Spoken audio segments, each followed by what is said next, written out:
ऐसा आदेश बा जे हरिश्चंद्र जी की कथा सुने। अरविंद जी तनी एगो पंखा हेनु लागे कहा जे बड़ी बेचैन बिया। ई जर्सी गाय है से देसीला तो है से ना। देखिए तो चूहे लगल है ना ढेर घाम बर्दाश्त करी ना ढेर जाड़ बर्दाश्त करी। तने मैंने एगो जो लग जा पंखा के जुगाड़ तो ठीक रही। अब का दे दे बन जितना बा। अब देखिए बहुत साल में कथा टाइल हमारा कमलवास भैया रिंकू बाबा के फरमाइश में जो हरिश्चंद्र की कथा सुना दी। दोनों आदमी का दी आधा आधा ठीक है। हाँ हमारा महाराज जी के मदन बाबा के फरमाइश में जरूर अमर ध्वज के कथा का दी। तो दोनों आदमी ब्राह्मण विप्र देव के वचन खाली ना कर सतयुग के बात है। द्वापर के त्रेता के कलयुग के ये बात नहीं कह सतयुग की बात है। स्वर्ग लोक में देवता लोग का मीटिंग जुटल। भैया भैया भैया शांति बनाइए। बहस छिड़ गई सत्य पर जे सत्य है क्या। आपन आपन मत देवता लोग बतावता। केहू कहता जो उमा कह में अनुभव अपना सतहरि भजन जगत सब सपना। केहू कहता जे राम नाम सत्य है। वही समय बीड़ा बजावत हरि गुण गावत स्वर्ग में नारद जी पहुंचले। नारायण नारायण नारायण कहे जी महाराज कौना बात पर कौना विषय पर चर्चा छिड़ल बा। कहलो जी नारद जी आज के चर्चा यही पर छिड़ल बा जे सत्य क्या है। कहे जी के का कहता। कहे जी केहू कहता जे उमा कह में अनुभव अपना सतहरि भजन जगत सब सपना। नारद जी कहे बंद करा ई भोला बाबा के मत हो जन पार्वती से सुनावता रहे। तब एक जना कहले जी बाबा केहू कहते जे राम नाम सत्य है। नारद जी कहले राम नाम सत्य ये तो बहुत पीछे सत्य होता। हम तो उस सत्य देख के आवता नहीं जौना नाम का पहले सत्य लिखल बा। मृतलोक में एगो ऐसा व्यक्ति बा जो ओकरा नाम से पहले ओकरा में सत्य लिखल। देवता लोग कहले नाम बताई बाबा। अब नारद जी विशेषण दे के कह दिले कैसे कहते हैं। अरे कहानी लोग कहता सबरे जमानी थोड़ी थोड़ी थोड़ी थोड़ी हाले जिस कहानी लोग कहेला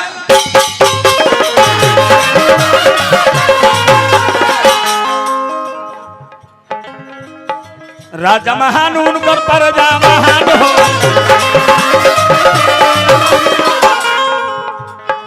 करे गुणगान जकर सकले जहान हो। महाराज चरित्र पवित्र जैसे गंगा जी के पानी कहानी लोग कहता।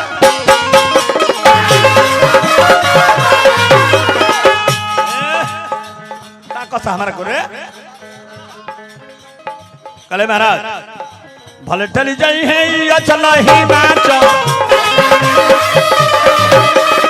झूठ नहीं होई विधि लेखनी के बाचो। लोग हरे नाम बताई नारद घरे महाराज तोरे नहीं सच हरिश्चंद्र जी के बानी। कहले जे सत्यवादी राजा देता सत्यवादी राजा हरिश्चंद्र। बहुत बहुत पुरस्कार करण सिंह जी के माध्यम से रामपुर हार्दिक अभिनंदन। कहे महाराज विश्वामित्र जो मीटिंग में बैठे रहे कहले जे नारद का कहता तरह बुझाता। कहले जे के कहता रह बुझाता ने हमर नाम कहा ना ना ना जेकर कह जौन चीज कबू रद्द ना होला ओकरा के नारद कहल जाला। विश्वामित्र कहले तो चलता नहीं नारद। कहले जाई बाबा नारद कहबे ना करले मनमइबो करेले। अब देखी केहू के सुख केहू खाती दुख हो जाला आ केहू के दुख केहू खाती सुख हो जाला। नारद जी विशेषण दे के प्रचार कर देले आ विश्वामित्र का क्रोध हो स्वर्ग से चल देले मृतलोक में राजा हरिश्चंद्र के परीक्षा लेवे। कहले जाता नारद। कहले जाई बाबा। विश्वामित्र कहले जाता नहीं। अरे देख कतना दान करे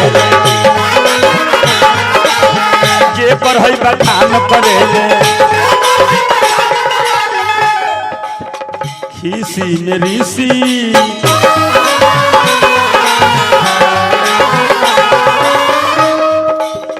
खीसी में ऋषि विश्वामित्र जी बयान करेले देखी कितना दान करेले जे पढ़ई बखान करेले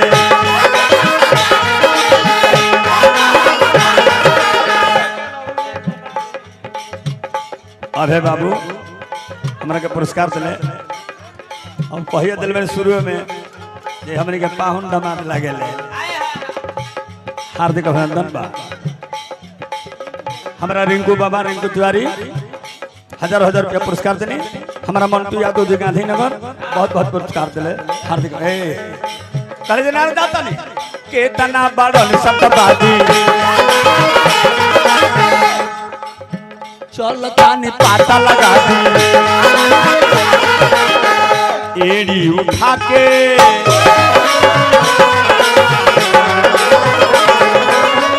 एड़ी उठा के कतना जलया समान भरेले देखी कतना दान करेले जे कहई बखान करेले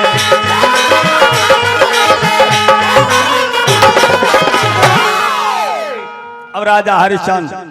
रात के बेरा अपना सैन कक्ष में सुतल बाड़े आ सुतल में सपना देखे लगले आ सपना का देखो रे मकरध्वज का सपना देखत रे अरे सपना में देखले ना हो राजा सपना में देखले मनु बाबा तो सुतल रहले हो भवन में राजा सपना में देखले सुतल रहले हो भवन में राजा सपना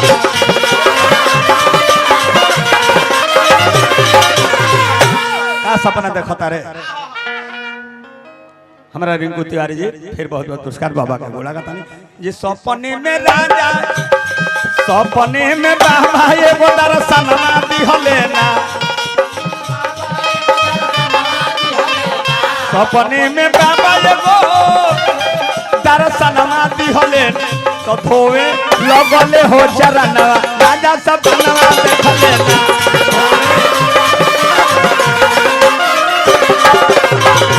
होवे लगले हो राजा सपना देखले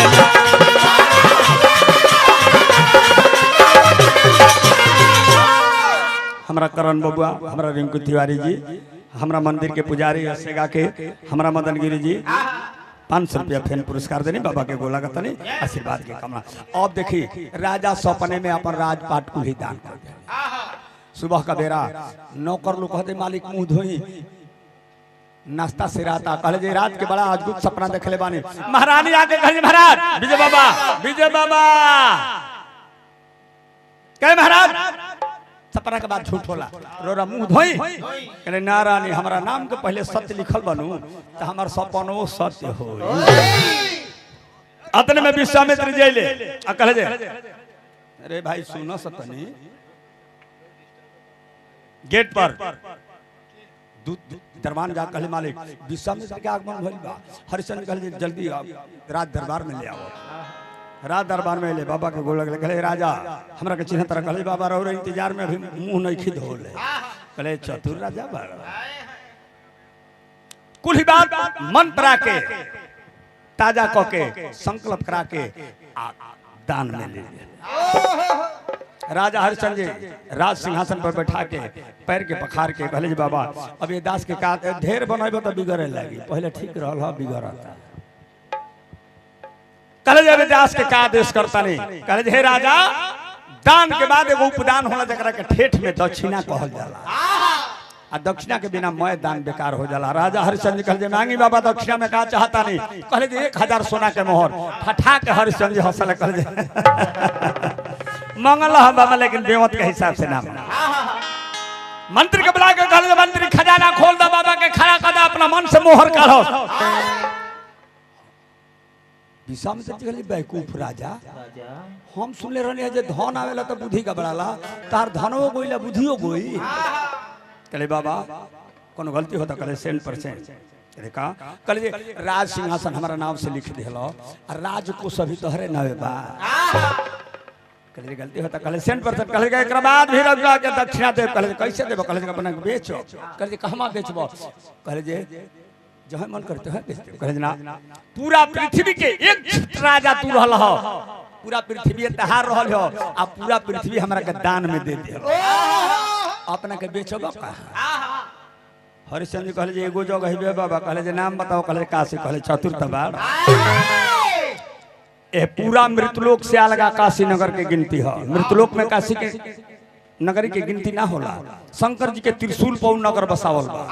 ऐसे मृतलोक से अलगा हो कहले तब कहले बाबा हमरा के 29 दिन के टाइम दे 30वां दिन रो आई रो के दक्षिणा दे दे कहले जे जा तरह के टाइम दे ने और राजा हरिश्चंद्र उनकर धर्म पत्नी सभ्या बबुआ रोहित कुमार अयोध्या से काशी जाए के बाद आकलन करी सब है नजर से दिमाग से मास्टर साहब अयोध्या से काशी के दूरी कितना बा पैदल जाए के बाद खैला के गोली मारो पानी नहीं खे पिए के जले काशी में पहुंचने के रास्ता कितना कठिन राजा रानी लड़का रोहित कुमार जाता लो रोहित कुमार चलना से असमर्थ हो जाता रे पैर में छाला पड़ गई बा डर के मारे अपना बाबूजी से ना कह के अपना महतारी से बिलख के कहते थे माई जे उठत गोड़ में फोरा कोरा ले लेना रे माई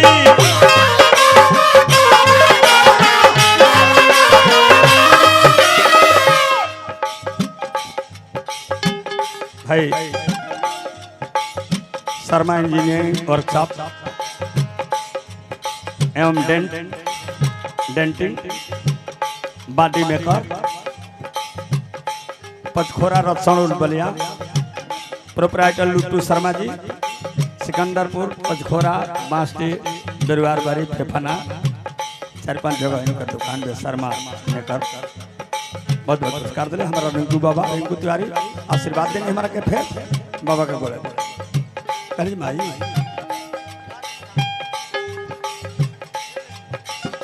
लागत घाम या राम कलीजा बैठ के तनिका छहरी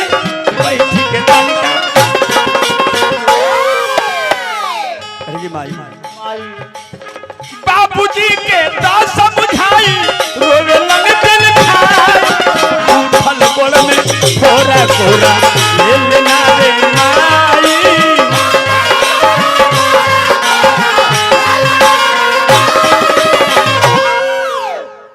राजा हरिश्चंद्र काशी में पहुंच के अब बाजार लगौले ऐलान कर दिले जे लोरे दासी बड़ा बढ़िया भीड़ जुटल जे मरद मेहरारू के बेचाई लाजुले ना देखले रहे एगो पंडित जी आइले भीड़ चिरत कहले जे इनकर दाम का बा कहले जी महाराज इनकर दाम 500 सोना के मोहर बा पंडित जी झोरा में से निकल कर देला कहले बाबा बेचत नहीं की गिरवी राखता कहला आ देख के कहले चल दसिया जब रानी के दासी कहले रो सब विचार करो पूरा दुनिया के जे मालिक रहे पूरा पृथ्वी के मालिक रहे वो राजा के रानी दासी हो गई कहले चल दसिया जब दासी कहले रानी के आंख से हर हर आंसू के धारा बहे लागल पंडित जी से हाथ जोड़ के कहले कि बाबा तन के भबेलम जाई आ राजा जी को ताक के इशारा करता रही पंडित जी से बेल में के कहता भैया उमा यादव जी 100 रुपया पुरस्कार देने भैया के नमस्कार जे ठहरी तन देख ली असुरतिया ए बाबा जी आ राजा जी को ताक के कहतरी फिर कहीं होई मुलाकातिया ए राजा जी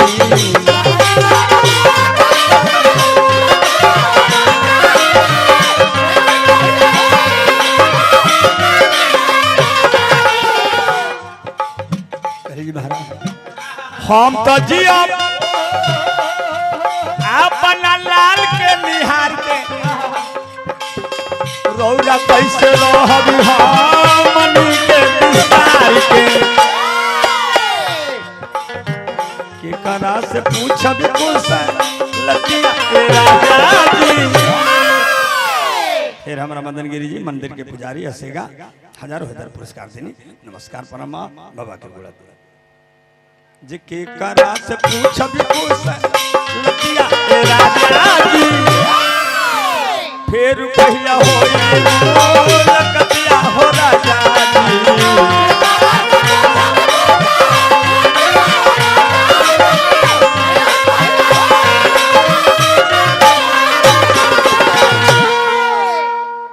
विचार करो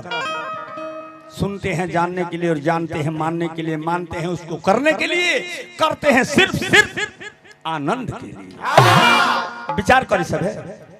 अरे जेकर रहे अनेको दास और दासी हो रानी खुद ही दासी हो गई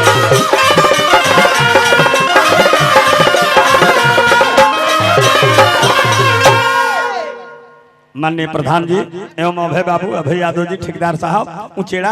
हजारों हजार पुरस्कार हार्दिक अभिनंदन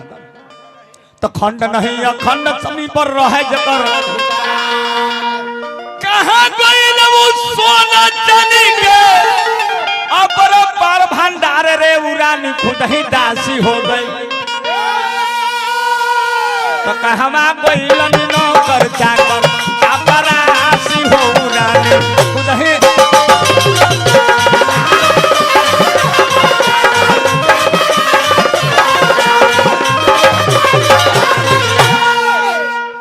हमारा मदन गिरी जी असेगा मंदिर के पुजारी देखी तो बैठल बैठल खा आता ना हमने के पद से ठीक रहिले जानू ये के पलिया दुआली को के ज्योति लेब जा जब जान जब जे बछरू आ चाहे बैल भूसा बिगाड़े वाला हो गइल बा तो उनका कर से दुआली हटा के अपना को दुआली कर दे हां खाली पोकट गंदा कर अपना बछरू के कर दे हां जी एक आदमी के खाली पाला भरले रह हमारा मदन बाबा दोनों आदमी के पुरस्कार देने हमारा कमाल बासु भाई के हमरों के हार्दिक अभिनंदन बाबा के गोला करता नहीं अब देखें समय करे नाम हम भैया जे ना रहेला सम मने बराबर होला रिंकू बाबा समय एक बराबर रहबे ना करे समय करे नाम हम भैया जे ना रहेला सम जिंदगी में आवत रहेला खुशी कहियो गम रे उरानी खुद ही दासी बेरा पर नीले ना बबुआ के रोटी बासी हो रानी जाना लड़का के नाश्ता सोना का थरिया में लेके नौकर पीछा पीछा घूमे से जे बबुआ जी हमें से उठा के मुंह में डाली ना आ वो लड़का के बसिया रोटी खराई में टिकावे खाती नहीं थे अब सवेर का बेरा फिर राजा बाजार लगोले अब उनका के किले जात के डोम समय पूरा हो गई विश्वामित्र जी उपस्थित हो गए विश्वामित्र जी के दक्षिणा चुका के और राजा डोम का पीछा चल दिले जब आगा आगा डोम जाता पीछा पीछा हरिश्चंद्र जी जा रहा बड़े 10 डे गोलिया के बाद अचके में घूम के कह जे रे तोरा में इतना पूंजी फंसावनी है तोर नाम ना कुछ नहीं है जे का ना हो कल जी मालिक हमारा के लोग हरिश्चंद्र कहले करे हरिश्चंद्र नाम रखतर सतवादी के बेचा तर लो मर्दे मेहरा रूबा जा तोरी नाम ना रही तोर नाम रही हरिया देखिए हरिश्चंद्र जी के नाम के चेंज करता जात के डोम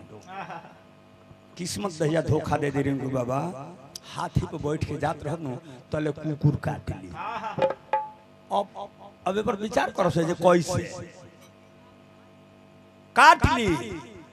हाथी पे बैठ के जात रहो तले कुकुर काट ली ऐसे दे किस्मत धोखा दे दे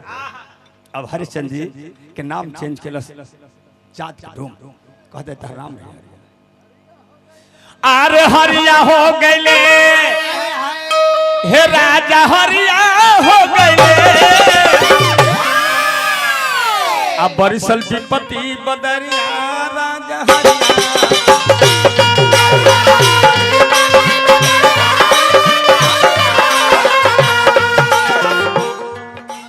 कहाँ गईल राज बाट ठाट बाट कचहरिया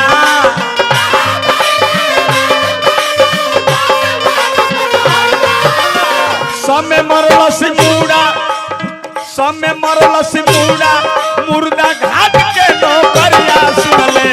डोमवा के करिया राजा हरिया हो गए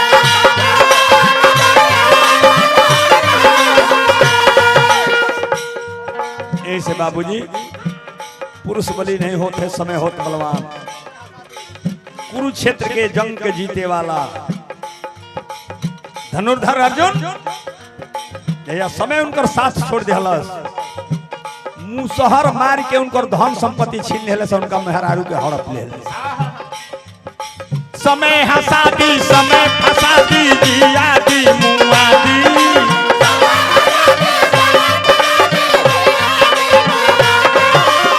सब कुछ करवा दी बाकी टोल लेना सतवा दी भलही बेच देले में हरिया राजा हरिया हो गए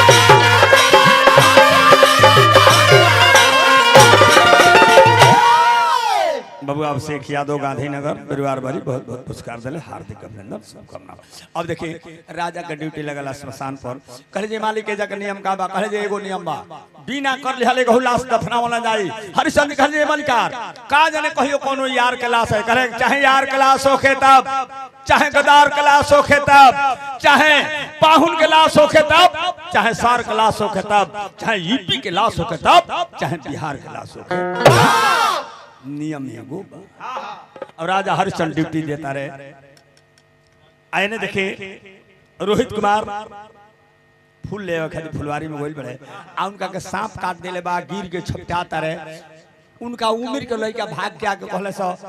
उनका महतारी से जरे दसिया तोरा लड़का के फुलवारी में सांप कटल चली जे दौड़ के चल जाए पंडित जी के महाराज कह देना हाय मैं काम निपटा ली हत जय हमरा मदन गिरी जी हसेगा मंदिर पुजारी हमरा के फिर बहुत बहुत पुरस्कार दे बाबा अब काम था भैया विजय बाबा काम धाम निपटावे में गधबेर हो गई दौड़ल जाता रही ढह ढिमरात जब लड़का के लगे पहुंचता रही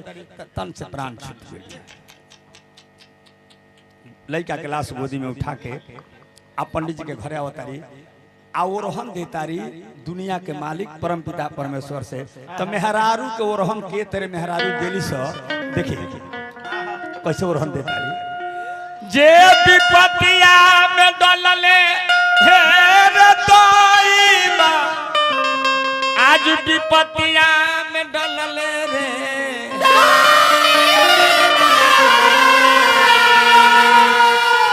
एहया बलायो वरतिया के ते विपतिया में डलले रे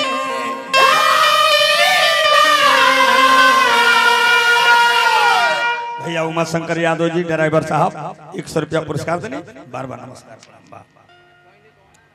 कहतरी जे कोई कवन हम पाप हो हमारा बबुआ के कटलसी आ रोवेली पीटी पीटी छातिया आज विपतिया में डलले रे अफसोस करता रही यही विधाता कोई नहीं छोड़ी के सुगनमा अरे भागल हो हमारा कर्म में योगियाला अभी शरत नहीं खे सुरतिया आज विपतिया में डलले रे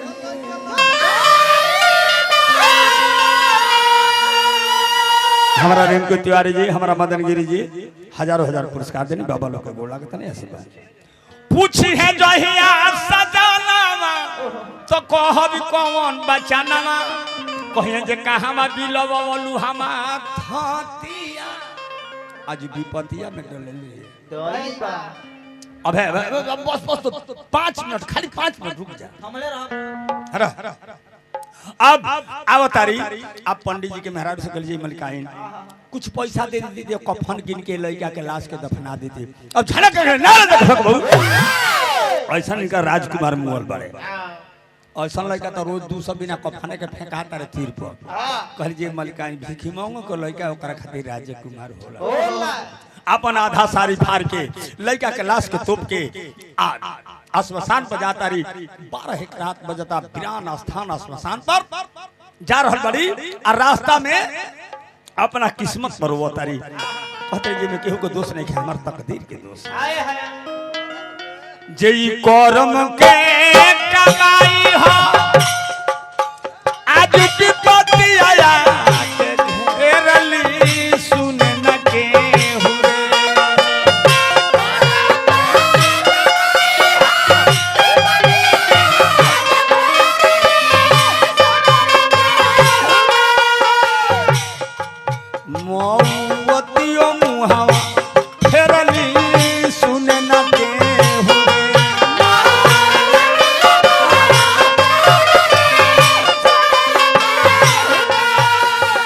फिर हमारा मदन गिरी जी मंदिर के पुजारी बानी अनगिनत रुपया पुरस्कार देनी बाबा के को लागत पानी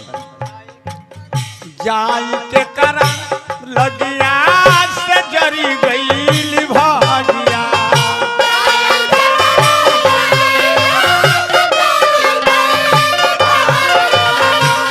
हमारा माननीय रिंकू तिवारी जी फिर हमारा के 100 रुपया पुरस्कार देनी बाबा के गोला गाता नहीं आशीर्वाद बाबूजी चाहता नहीं जे लड़का के संगे प्राण के त्याग दी लेकिन बस के बात नहीं है आपन जान कहनी उहो रे बतिया तेरली सुने न के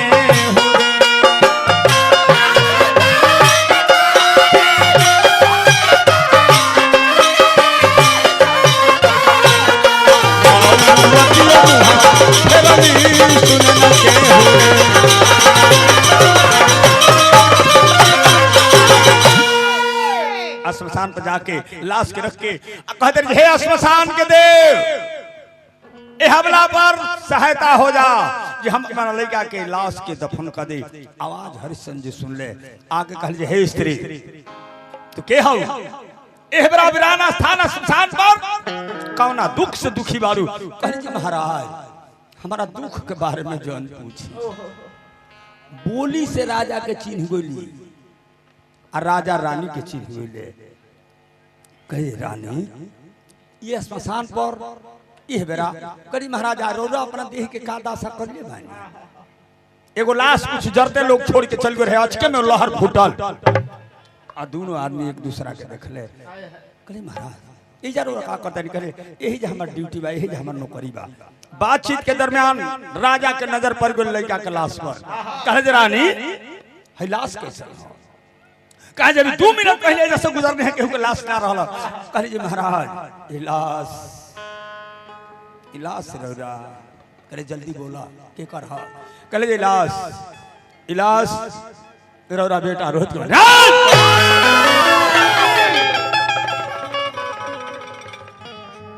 ना करे तेरा बेटा के पास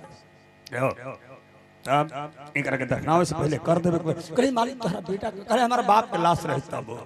जेकर नून खाता नहीं ओकर कानून ऐसन बा ए देह से नमक हरामी ना हो तो ओकरा संगे हमार नाम जोड़ल बा हमहू सत्यवादी राजा हरिश्चंद्र के मेहरारू हैं त मेहरारू में अर्धांगिनी में अंतर बा मेहरारू दोसर हलो प्रियंका बा अर्धांगिनी दोसर है अर्धांगिनी के माने आधा तू आधा हां कल जे राउर अर्धांगिनी है हमार धर्म बा रौरा के अपना धर्म पर राखल हमार फर्ज बनता तो रौरा अपना धर्म पर ही रौर धर्म ना छोड़े दे रौरा के कर कफन दूम एगो बड़ी पुरान गीत रहे मास्टर साहब न मेहदी रचना अरे भजन सहनाई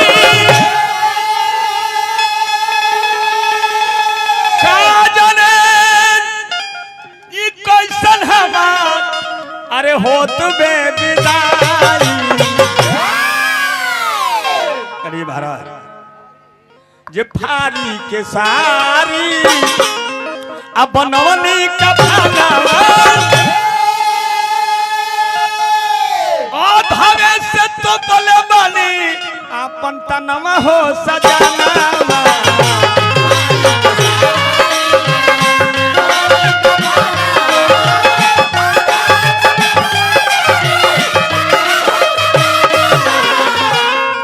महाराज चरम सीमा एह दुख के कहानी में एह से जब देवता जिंदगानी में साइलेंट करता है दुनिया के मालिक ले लो विधाता जो ले लो ये विधाता जो ले भाई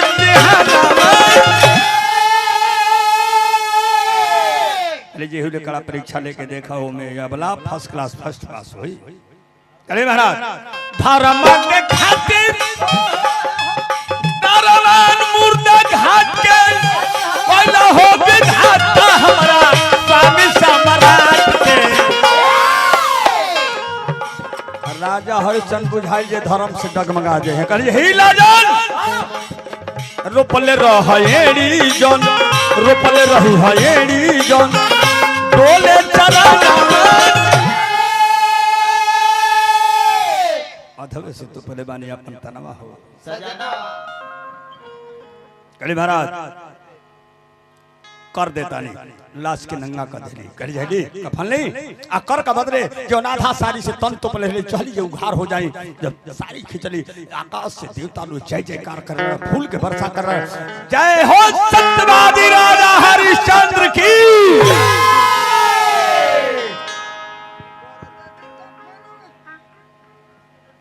भाई अबे बाबू ठेकेदार साहब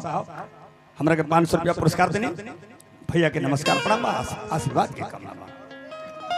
जे कर देवी कफन से और थी उघार हो चट दे चुनरिया चहली देही आकार हो चहली जे नंगा हो जाई धरती डोले लागल आकाश कांपे लागल फिर हमारा रिंकू बाबा हजारों हजार पुरस्कार देनी बाबा के नमस्कार मामा जय जयकार होगा डोले लगली धरती कांपे डोले लगली धरती कांपे लगला सारा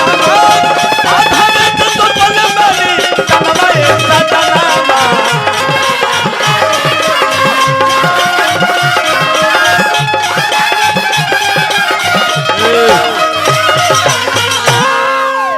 देवता लोग कल हे राजा हरिश्चंद्र हर परीक्षा लिया रहा परीक्षा में फर्स्ट क्लास फर्स्ट पास हो गई तहर राजकुमार जिंदा कर दे गई तहर राजपाट तहरा नाम से वापिस दे दिहल गई हे राजा कुछ मांग लो कहे मांग लो ये तो शब्द नहीं सुन ले हाथ है तेरे ना ऐसे करे कुछ ले लो जब बहुत देवता लोग आग्रह कइल तो राजा हरिश्चंद्र जी मंगले ना कहले मंगला में कहला में अंतर बा कहले हे देवता लोग बहुत रोगा सब प्रसन्न बानी तो हमारे को हरिश्चंद्र के बात सुनी सब है भाई स्वर्गीय रतन चौधरी जी के नाती बानी सोनू यादव जी 100 रुपया पुरस्कार देनी सोनू बाबू के नमस्कार प्रणाम बा आशीर्वाद के कामना बा भैया उमा शंकर यादव जी 100 रुपया पुरस्कार देनी बार बार नमस्कार प्रणाम आशीर्वाद करे महाराज देवता लोग हरिश्चंद्र की को बात ध्यान से सुनी सब तो कहत का बने करे महाराज ध्यान से सुनी सब देवता लोग अरे धस जाई धरती ए बाबू धस जाई धरती आधारा मामा डूबी नली में अरे धस जाई धरती आधारा मामा डूबी नली में आधार फिर कारण मारताई वाली गली में आधार फिर कारण मारताई वाली गली में ये आरत पुकार आ देवता लोग खला बोली हरिश्चंद्र जी कहले क्या जे सतयुग में हो रे कोई कैसा होई गली में सतयुग में हो रे कोई कैसा होई गली में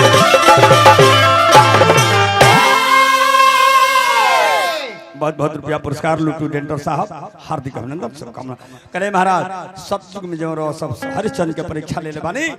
भूला के कलयुग में कोनो भक्त से परीक्षा लेवे के ऐसा प्रयास करब सब है नहीं तो द्वार पर खामा में लोग डोरी से बांध के लौरी से मार के हाड़ मांस चामाल गा के प्राण काट तभी हमारे देखते बानी कहीं सुनाएंगे आंखें दिखाई इतर सबके बहुत महानता बा अच्छा है के लोग कथा प्रसंग सुने ले नहीं तो दूसरा जगह है तब दुको ढड़ नच कर ले और समय समाप्ति के तरफ हो गइल बा तन 2-4 मिनट अधिक हो गइल बा तो यही जब हवा प्रेम से बोलिए राजा हरिश्चंद्र की तो यही जब आ तो तैयारा में काट ढेले ढेर तो सखी हो जब भगवान कृष्ण ब्रज के छोड़ के जाके आ गोकुल में मथुरा में रह लगले गोपी लो तड़पता आ कहता जे सखी हो अब न पहिन बिसारी बिना मदन मुरारी के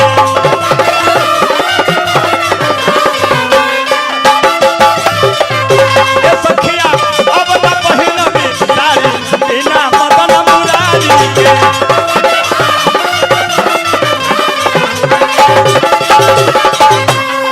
हो प्रियंका हमारा मदन गिरी जी असेगा मंदिर पुजारी बाबा पुरस्कार देने गोल लगा बीना मदन मुरारी के बीना मदन मुरारी के ये सखिया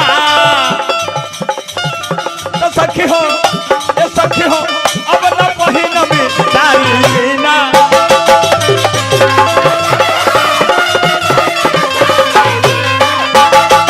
सखी हो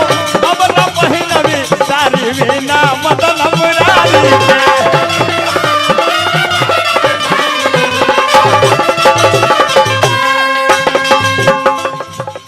जमुना जल में कर बिना कूला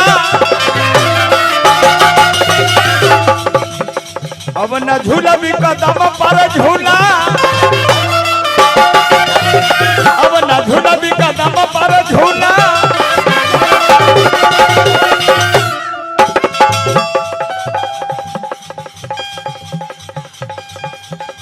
से हुड़ भैली कदम कदारी लाए सखी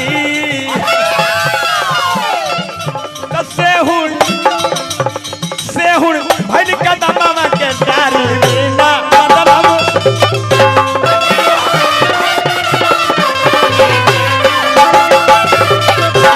से हुड़ लगे कदम के डारी बिना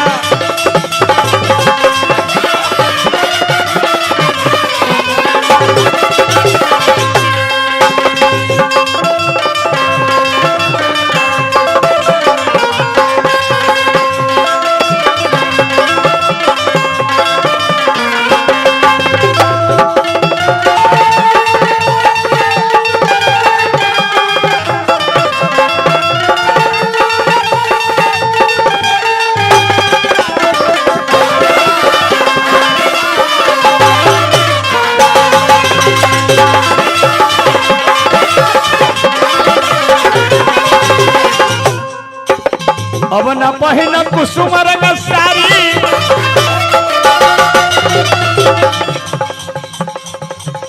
माननीय प्रधान जी उचेड़ा 1000 रुपया पुरस्कार देने प्रधान जी के नमस्कार बाबा अब न पहिन कुसुम रंग सारी चलो तो डगरिया के निहारी बीना मदन मुरारी के सखी सखी हो अब न पहिन भी तारी बिना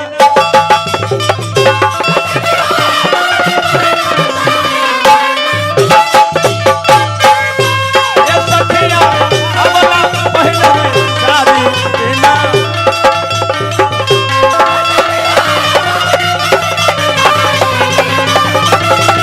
सखी हो अब न पहिन भी तारी बिना मदन मुरारी के